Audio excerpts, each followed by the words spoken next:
les cloches de la cathédrale Notre-Dame du Congo ont retenti.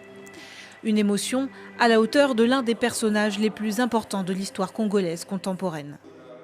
Ancien archevêque émérite de Kinshasa, le cardinal Laurent Monsengo Passigna s'est éteint ce dimanche près de Paris.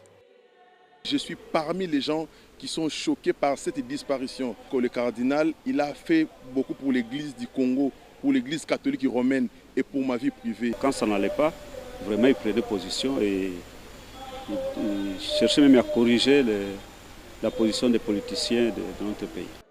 Sur Twitter, les hommages se multiplient, comme celui de son successeur en 2018, le cardinal Fridolin Ambongo. Intensifions les prières pour son repos éternel auprès de Dieu qui l'a servi. Ordonné prêtre en 1963, puis évêque en 1980, le cardinal Monsengo est le premier Africain docteur en sciences bibliques. Homme de foi, mais aussi de conviction.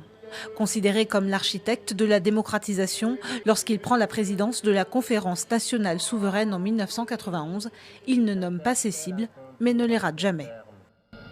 Peuples aïrois, avec les richesses dont tu disposes, tu devrais pouvoir non seulement assurer une vie décente, mais aussi être en mesure d'assister les populations des pays pauvres et démunis de notre nation.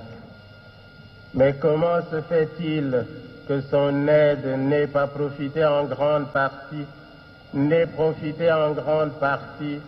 qu'à une infime minorité de la population? Une liberté de ton que le prélat conservera toute sa vie. Fin 2011, il dénonce publiquement la victoire de l'ex-président Joseph Kabila. Pour ses détracteurs, c'est un Machiavel congolais qui roule pour l'opposition. Peu importe, en 2017, il persiste et signe en déclarant souhaiter que les médiocres dégagent. Âgé de 81 ans, il avait été évacué en France il y a une semaine dans un état grave.